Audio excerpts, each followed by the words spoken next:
عن النعمان بن بشیر رضی اللہ تعالی عنہ قال قال رسول اللہ صلی اللہ علیہ وسلم الدعاء هو العبادة ثم قرأ وقال ربكم ادعوني استجب لكم او كما قال علیہ الصلاۃ والسلام۔ حضرت نعمان بن بشیر رضی اللہ تعالی عنہ سے روایت ہے کہ رسول اللہ صلی اللہ علیہ وآلہ وسلم نے فرمایا دعا ہی عبادت ہے، اور پھر اس کے بعد آپ صلی اللہ علیہ وآلہ وسلم نے قرآن مجید کی آیت پڑھی اور تمہارا پروردگار نے ارشاد فرمایا ہے کہ مجھ سے دعا مانگو میں تمہاری دعا قبول کروں گا۔ اس حدیث کے اندر دعا کی فضیلت کو ذکر کیا گیا ہے۔ دعا کی دو قسمیں ہیں۔ ایک دعا وہ ہے کہ جو کوئی انسان اپنے رب سے اپنے لیے مانگتا ہے، یہ بھی عبادت ہے، کیونکہ یہ شخص اپنے رب کو قادر سمجھتا ہے، خالق و مالک سمجھتا ہے، فعال لما یرید سمجھتا ہے، اس لیے ان سے دنیاوی و اخروی دونوں کامیابیاں مانگتا رہتا ہے، تو ظاہر ہے کہ الدعاء هو العبادہ اسی پر صادق آتا ہے۔ دعا کی دوسری قسم وہ ہے کہ ایک آدمی اپنی غائبانہ حاجات میں صرف ایک رب کو پکارتا ہے، اس میں اس شخص کا عقیدہ ہے کہ میرا رب مشکل کشا بھی ہے، غیب کی خبریں جاننے والا ہے، ہر چیز پر قادر ہے، تو لہٰذا میں اسی کو پکارتا ہوں۔ قرآن مجید میں اس دعا پر زیادہ زور دیا گیا ہے کہ صرف اور صرف اللہ ہی کے لیے اللہ ہی کو پکارنا ہے، اللہ ہی سے اپنی حاجات کو مانگنا ہے، کیونکہ مشرکین مکہ اللہ تعالیٰ کے ساتھ اپنے معبودوں کو بھی غائبانہ حاجات میں پکارتے تھے، جس کو اللہ تعالیٰ نے شرک قرار دیا۔ تو یہاں صرف اللہ تعالیٰ کی عبادات بلکہ عبادات کا خلاصہ اور مغز، اس کو دعا کو عین عبادت قرار دیا ہے۔ حضور صلی اللہ علیہ وآلہ وسلم نے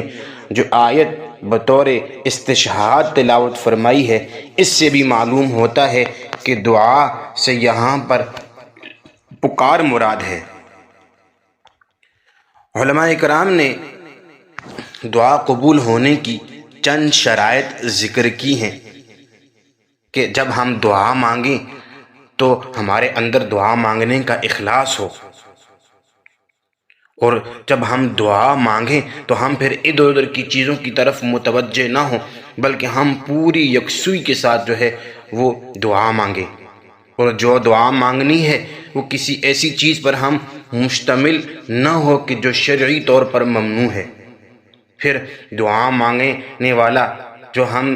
جو شخص دعا مانگ رہا ہے اس کو اللہ تعالیٰ کی رحمت پر پورا یقین ہو۔ پھر اگر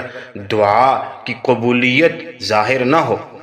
کہ ہم نے جو دعا مانگی ہے اس کے اثرات ظاہر نہ ہوں، اس سے کوئی نتیجہ ہمیں نظر نہ آ رہا ہو، تو پھر ہم یہ شکایت نہ کریں کہ بھائی میں نے تو دعا مانگی لیکن اللہ رب العزت نے دعا قبول نہ کی، یہ شکایت ہم نہ کریں،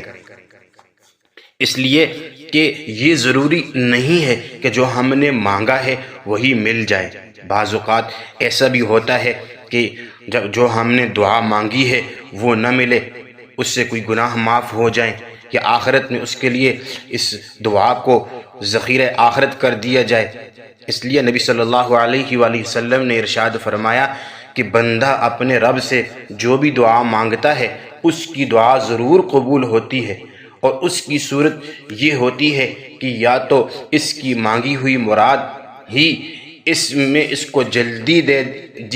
دی جاتی ہے، یا آخرت میں اس کے لیے ذخیرہ ہوتی ہے، یا دعا کے مطابق اس کے گناہوں کو کفارہ کر دیا جاتا ہے۔ اور اس میں شرط یہ ہے کہ وہ جو دعا مانگ رہا ہے وہ رشتہ داری توڑنے یا گناہ کے بارے میں نہ ہو،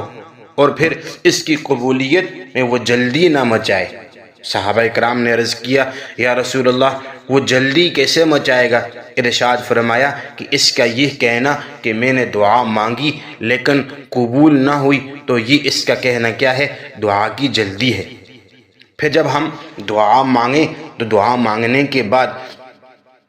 دعا قبول نہ ہونے کی بھی بہت سے اسباب ہوتے ہیں، جیسے ہم دعا مانگتے ہیں لیکن پھر ہم گناہوں میں مبتلا ہو جاتے ہیں اور ہم اللہ تعالیٰ کی نافرمانیوں میں مبتلا ہو جاتے ہیں، اللہ تعالیٰ سے گلے شکوے ہم کرنے لگ جاتے ہیں۔ تو یہ چیزیں جو ہیں یہ پھر ہماری دعا کے قبول نہ ہونے کے اسباب بنتے ہیں۔ اس لیے ہمیں جو بھی کام ہو، جو بھی چیز ہمیں چاہیے ہو، وہ ہم اللہ رب العزت سے مانگیں، اپنی ہر چیز ہم اللہ تعالیٰ سے مانگنے کی کوشش کریں۔ اللہ تعالیٰ ہمیں ان باتوں پر عمل کرنے کی توفیق عطا فرمائے۔